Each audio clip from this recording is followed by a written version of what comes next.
Today we begin a new series that we're going to be going through from now through Father's Day. And the series is entitled unCommon. unCommon. I want to read a verse to you. You've got it there in your bulletin if you'll open it up there. In 1 Peter chapter 2, verses 9 and 10 says the following. But you are a chosen generation, a royal priesthood, a holy nation, his own special people, that you may proclaim the praises of him who called you out of darkness into his marvelous light, who once were not a people, but are now the people of God, who had not obtained mercy, but now have obtained mercy. If there's anything I want us to understand and get from this passage and from this series, it's the following. Followers of Jesus are to be different. Followers of Jesus are to be different. Now, let me explain this, because I remember one time I was downtown in San Jose, Costa Rica, at the plaza there, and I noticed a group of people over to one side, and there was a guy kind of above everybody else, and he had some kind of a sheet or something kind of wrapped around him and a special sash or something tied, and he had a Bible in his hand, and that's what caught my attention. So I kind of got up close to listen. And this guy was talking about how we were to be different as followers. We had to be different from the world in which we lived in. And the whole point of his message was we were all supposed to dress differently than everybody else. In fact, he went into, and I forget where he pulled it out, but basically he was telling us we were all supposed to wear sheets like he was and dress that way instead of the way we were dressed. Now, having grown up in Peru, I kind of figured out he had a cousin that sold sheets. And so he was just trying to get some business for his cousin or something like that. But I found it interesting that he was taking the Bible and with it trying to prove some particular thing that he had, that we were supposed to wear sheets. But let me tell you, I don't think that's what this is talking about. When I was growing up, not my dad and not in the church I was in, but you did hear it a lot. When the hairstyle was a little long, there was entire messages about guys were to wear short hair, not long hair. Christians didn't wear long hair. Anybody heard those? Anybody around doing that? Oh yeah, it was big time. And I mean, it was like if you wear long hair, it's sin, it's a horrible thing. You're supposed to wear short hair. And again, I thought that was kind of a waste of time, as a lot of people did. And it was kind of funny because later on when the style changed and the style was short hair, then they began preaching that Christians should wear longer hair because short hair was like the world. And I thought that's just about as stupid as the other one. And with that, there's just all kind of external stuff that people talk about that we're to be different, and that's supposed to be a mark. But let me say, that's not what we're talking about. Followers of Jesus are to be different, but not in the way that so oftentimes gets portrayed by some external symbol, by wearing a certain thing or carrying a certain thing or doing or not doing a certain thing. That's not what we're talking about. But followers of Jesus are to be different. Why? Because they have the perfect life of Jesus in them. Now, when I say the perfect life, this is where it gets really tough. Because some of you are going, okay, perfect life. Russell, I'm in church and I'm looking around at these people around me. I don't see a whole lot of perfection. You know, and I know that one over there. I know there ain't no perfect there. And again, I'm not talking about necessarily the perfection that we display outside. I am saying that if we are followers of Jesus, if we have accepted Jesus and invited him into our life, the Bible tells us that the perfect life of Jesus now lives in us. It is within us. In fact, Paul the apostle in Galatians chapter 2 and verse 20, he said the following: I have been crucified with Christ. Here's Paul. Me, Paul, the person Paul, I was crucified with Christ. And I no longer live, but Christ lives in me. The life I now live in the body, I live by faith in the Son of God who loved me and gave himself for me. The me, the person that I am, it's not this external thing. Let's be honest.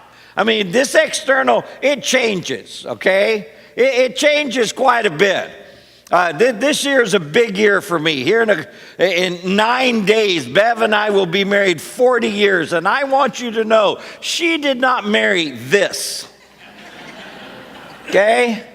The external changed quite a bit. Now, the one that's inside, the Russell, now that one's basically still there. Paul is saying that one inside, that one has died, and Jesus is now there. The problem is so often we forget that. And we're out there, and Jesus is saying, hey, my perfect life wants to live through you if you'll just let me live. But we keep ourselves and go, no, I'm in charge. I want me to live. Although it may lead me into a big mess. I may get myself in trouble. I may fail time and time again. But there's something inside of us all that says, no, I want to do it my way. We'll even sing songs about it. And yet, Paul said, here's what I've learned. I died. Jesus came in. The life that I now live is his life through me. If his life is living through me, then my life is going to be different. Why? Why is my life going to be different? Because people who have this perfect life of Jesus living in them, they don't have to live in their own strength anymore. They don't just have to make it with what they can do. Remember, Paul said in Philippians chapter 4, and he said, for todo lo puedo, help me. I can do all things through Christ, which strengthens me. See, the down deep Russell is not really American, and so that one comes out every now and then. I can do all things through Christ. In other words, it's not my strength. It's not what can Paul pull off. No, he was saying it's the strength of Jesus in me that I can do the things that I'm doing. And it's in our strength that we fail. Paul said many times, the things I want to do, I don't do. The things I don't want to do, I do. It's kind of this constant battle. But I can do all things through Christ that strengthens me. We can live a life that is different because we don't have to depend and live by our own strength. We don't have to live by our own wisdom. Have you, as you look at life, take a 15-year-old. How many 15-year-olds do we have? Would you raise your hand if you're 15? Come on, some of you are over here. Anybody 15? You lying dog. Somebody is the 15. Thank you. At 15, is she 15? You didn't raise your hand. At 15, they know everything. Remember when you were 15? You knew it all.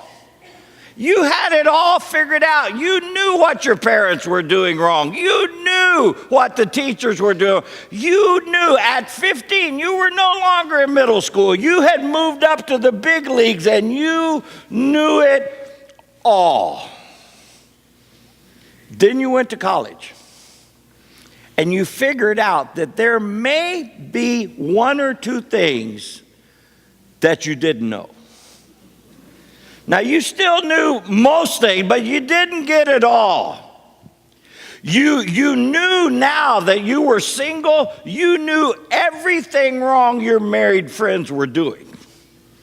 You knew what you didn't want. You had that, you knew that. Then you got married. Then you figured out it was not what they wrote in the brochure. This was not eternal date night. There was a lot more to this two becoming one than just having a big party.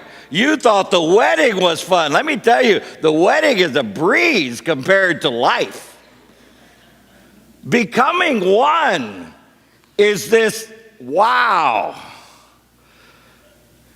Now you figured out you didn't quite know it all, but you sure knew what all those people with kids were doing wrong, right? You knew how they should do it. You knew till you had them. And now you're going, what the heck is this little creature doing? And why can't I get them to do what I think they should do? It's like they were born with their mind made up. And your parents looked at you and they laughed, right? And they're going, but I don't understand. And you're going, you should have been 15. You should have had them when you were 15, when you knew everything. But you didn't. A friend of mine was a youth director, and he had a large group of young people. And he said, you know, when I knew everything these parents were doing wrong. I knew exactly what they were doing wrong and how they should fix this and how to do that. He said, and then my kids became teenagers. And I said, I figured I didn't know what the heck was going on. By the time you get my age, you figure out you don't really know a lot. And what you did know, you forgot.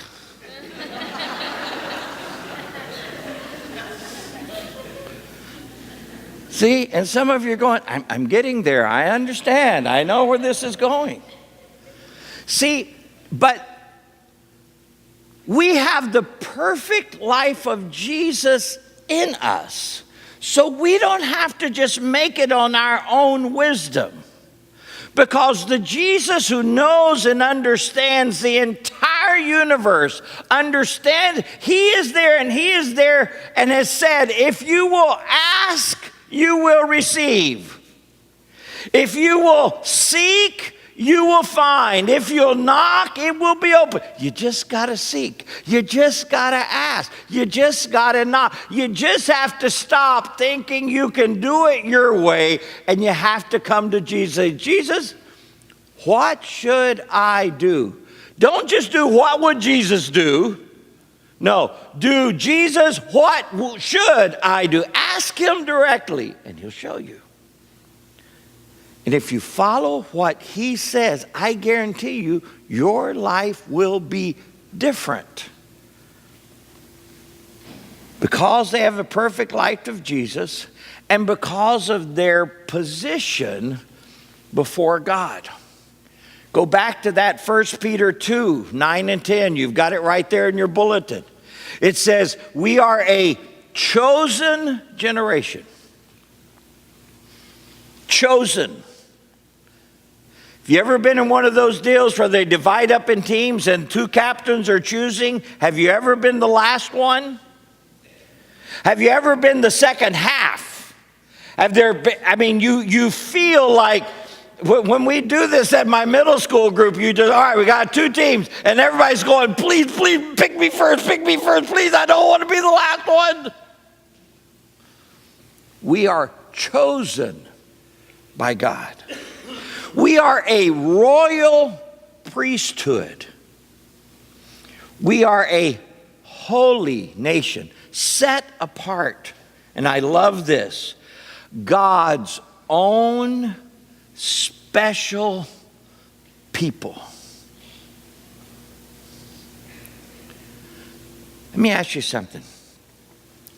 How do you act when you feel that you are special to someone? Doesn't it change the way you act? That's why, to me, the mark of a great teacher is not whether or not they have a whole lot of knowledge.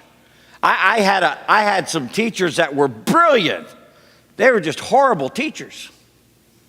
It's not their brilliance. It's the fact is, if you can make the student feel like they are someone special, they'll work at learning it. That's what teaching should be. Their own special. God is saying, hey, you are a very special person to me. Wow. I'm going to act differently. I'm going to behave differently. I'm going to make better choices. Why? Because of my position before God. Romans chapter 5, and I'm not going to read through it. You can go, but in the first few verses, it says, we are justified by faith. What does justified mean? Justified means we are made right with God. We are justified by faith. Therefore, we have peace with God. No matter what you've done, no matter how your background has been, no matter the mistakes you have made, when God looks at you from heaven, if you have accepted Jesus as your Savior, He looks at you and He says, you're fine. You're good. We are at peace. Just that knowledge, just that position should make the way we live differently. So many people are living and they're trying to please God. They're hoping they can do good enough, and they're trying. No matter how they try, it just doesn't quite work. But when we start off from the position, hey, I'm right with God and I'm at peace with Him, wow, it's going to affect the way we live. In Ephesians chapter 5, verses 1 and 2, you've got this phrase that says, imitate God because you are His dear children. His dear children. Someone very special. Someone different. It's amazing how different it is when we are at peace with God and our position with God is the way it should be. So with this in mind, the fact that we are to be different, I want us to focus on 2 ways of living. Common versus uncommon way to live. Because this is the whole basis for this entire series. Common versus uncommon in the way we live. Common is the way everyone lives without God as a determining factor in their life. When I'm talking to people, I usually say, okay, do you want me to answer this question with God in the equation or without God in the equation? Do you want me to help you face this situation? Is God going to be the voice you're going to take or not? Are you doing this just based on feelings? Or are we doing this based on God? Because it's a completely different answer. when God is in the middle. Common is the way everyone lives without God. Ephesians chapter 2, verses 1 through 3 said the following: once you were dead because of your disobedience and your many sins. You used to live in sin just like the rest of the world, obeying the devil, the commander of the powers of the unseen world. He is the spirit at work in the hearts of those who refuse to obey God.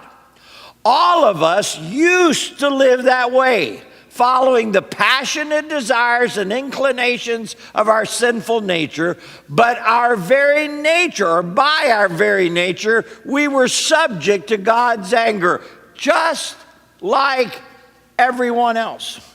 When I say common, I want you to understand that is the most natural way to live. Following our natural instincts, following our natural feelings. So much of it is dictated by our society, by our culture around us. That's how we act. That's how everybody else acts. I remember in 1976, we moved here to Miami. In 1977, we began the Bible Institute and the church, and I met a pastor here in town. He was a Cuban pastor. And we were talking one time, and he said, look, if you're going to live and minister in Miami, you have to understand the Cuban population. I thought, okay, he's Cuban, explain it to me. He said, okay. He said, if you get 10 Americans, 1 will talk, 9 will listen, and hopefully everybody will understand. Said if you get 10 Cubans together, 9 will talk, 1 will listen, and who knows what we're going to understand. How many of you would say he hit that right about right? Okay. Now, don't leave here saying Russell's picking on the Cubans, okay? That's just the way it is. You got to know your crowd. You got to know the culture. Well, then you get a church like ours, and you have all these different cultures and subcultures and generations of it. It kind of makes it very interesting. And our culture dictates the way we were raised, the way our natural instincts. And let me just say, I'm not surprised by much of anything anymore. I know that sounds terrible, and every time I think I've heard it all, then one more thing comes along. It's really interesting. But it's just natural. Sometimes where people come from and I'm not used to it, and I'll look at them and go, wow, this is really strange. And then you meet more of them and go, wow, that was just normal. That was just common where they are from. That's the way most of us live. That's the way life is usually lived out. Common. The average, the things we watch on the news and hear, this is just normal behavior in society. Uncommon is the way of those who follow Jesus through his guidance, through his words, and through his teachings. Now, here's the interesting. It is often counter-cultural. In other words, the things that Jesus says are often go against the culture. See, when people leave one country and go as missionaries to another country, one of the things they have to determine is the things that I am going to teach, is it cultural from my culture? Am I just going to assume the culture here? Or am I going to take the Word of God, strip off my cultural settings and apply it to this culture, no matter what the culture is. That is countercultural. I want you to know something else about uncommon. It requires the power of God to live it out consistently. In other words, you can't pull it off consistently just in your own strength and your own wisdom, because all of our strength, all of our wisdom is based on the culture we grew up in, is the culture, the way we were raised, the environment in which we are. But the teachings of Jesus are often against this, against the culture of the day, just as they were in his day. See, this is what got Jesus in trouble, so to speak. He would come in and he would say to everyone, now I know this is what you're used to, but I'm telling you this. And the people, the leaders, the ones who had taught the other for a long time, they're going, wait a minute, this guy's rocking the boat. This guy's changing our culture. That's not the way we were raised. That's not what we had before. That's not the way it's always been done. And that's when they began to mount opposition to him. Let me give you a good example. The Sermon on the Mount. Remember that in Matthew 5, 6, and 7? You open up to Matthew chapter 5, and you will see phrases like this. You have heard it said. Now, when you hear you have heard it said, that was common. That was normal. That was cultural. That's what had been taught. That's the way people lived. But after that, he would say the uncommon. He said, but I tell you, and then he would do something else. For example, just verse 21 of chapter 5. But you have heard that our ancestors were told, you shall not murder. If you commit murder, you are subject to judgment. How many think that's a good idea? That good? If you murder someone, there ought to be a trial. There ought to be a judgment. There ought to be a punishment. Everybody agree with that? Some punishment or another. Okay. The rest of you probably did one and don't want to admit it. Okay.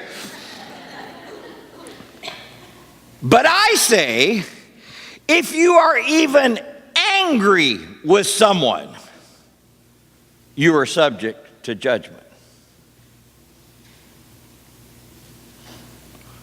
Wait a minute, Russell. Hold on. It's okay. Murder, we got that. Angry. If you call someone an idiot, that's what the Bible says, you are in danger of being brought before the court. And if you curse someone, you are in danger of the fires of hell. Whoa, whoa, whoa, whoa, whoa. It's okay, that murder stuff, Russell. I don't mind that. That's common. But you're saying when I get mad, that's like the same thing? Well, I'm not saying it. Jesus did. And if I call somebody else an idiot, but Russell, they were an idiot. I know. But it says, watch your judgment. Watch your mouth. Watch what you're saying. Watch the words. Let no corrupt communication come out. Watch these things, because there's judgment even for that. Well, going around, Russell, how can I drive through Hialeah and not curse, call somebody an idiot, or get angry? I can't do that. That would be an uncommon thing, wouldn't you say? Yeah. Uncommon. Uncommon. Move on, Russell. Okay, moving on. You have heard the commandment that says you must not commit adultery. How many think that's a good commandment? Yeah, okay. But I say, anyone who even looks at a woman with lust has already committed adultery with her in his heart. And all the women go, yeah, yeah. Let me help you, ladies. This applies to you too. No matter which shade of gray we're talking about, this applies to you too.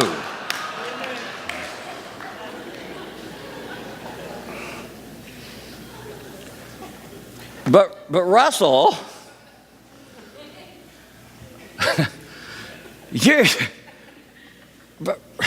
Russell, you see a woman in your eyes, and I don't know why God made us that way. I really don't. But it says if you have a problem with your eye, what are you supposed to do? Pluck it out. So next week when a guy walks in with a patch over, the common thing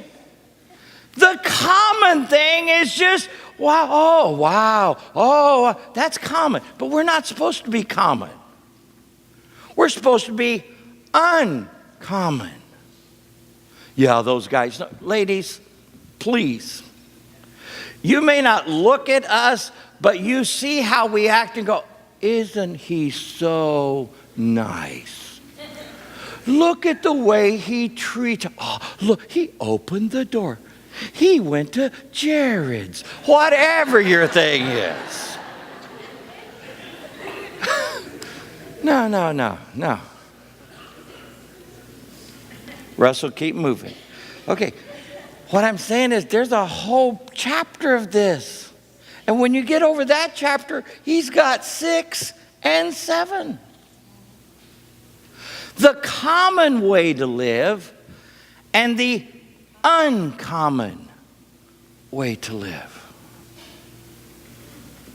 Most of the problems that we deal with as pastors have to do with relationships between people. Relationships with people. I want you to look at your bulletin on the side that you don't have to write anything. I filled the whole thing up for you.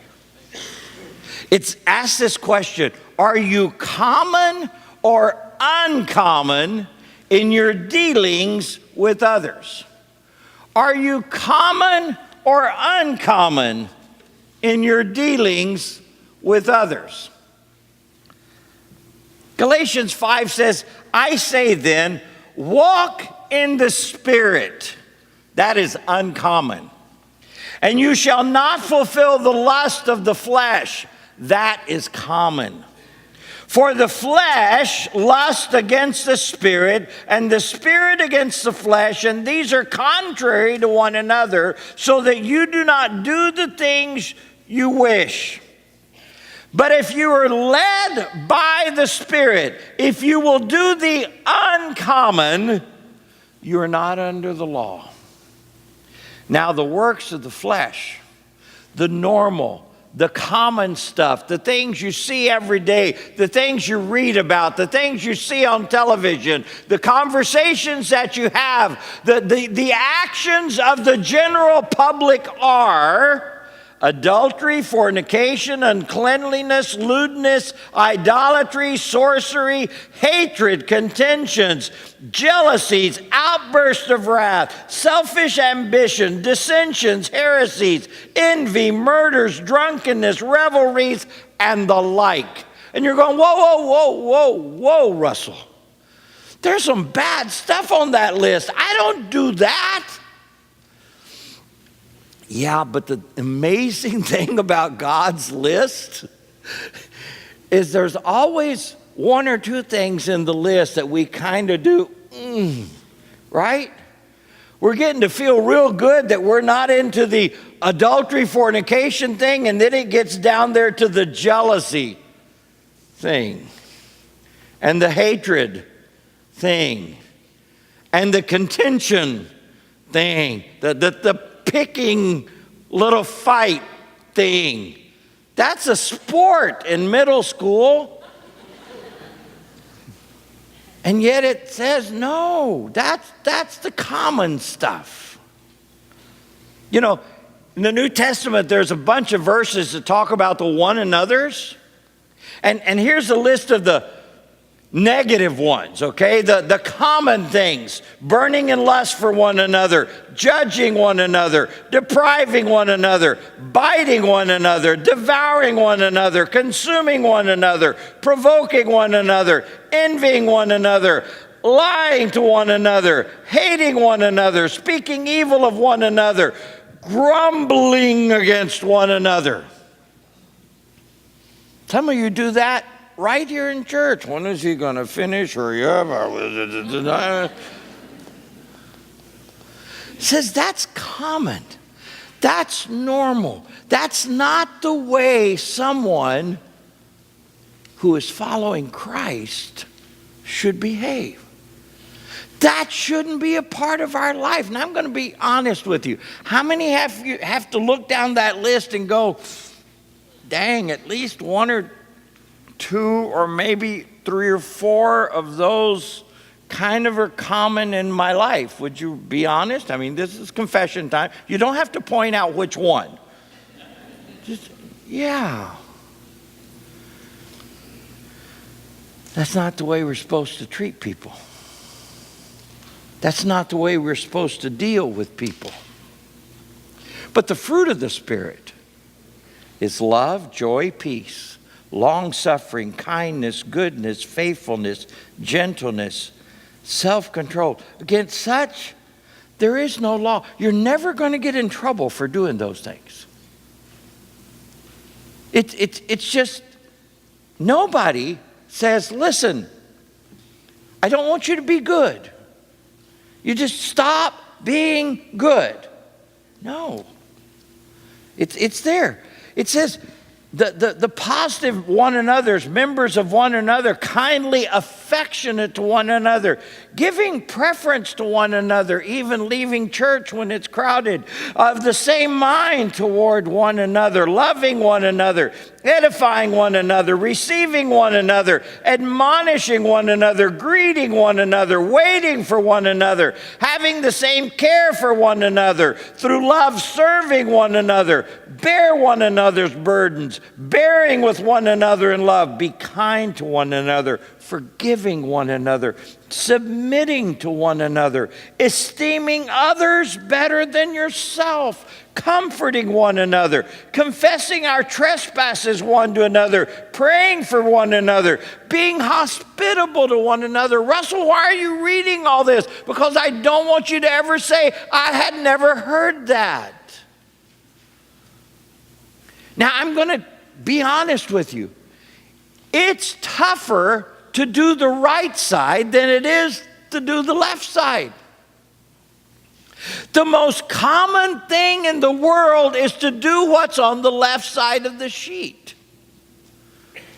But the uncommon thing, the thing that we as followers of Christ should be known for, those of us who have the perfect life of Jesus in us, the ones who have a position that says we are right with God, we're at peace with God, we are His very special people, we should be uncommon in our living, in our action, in our dealings with one another. If there's one prayer I have for us today, it's this: Lord, help us to be uncommon in our relationships.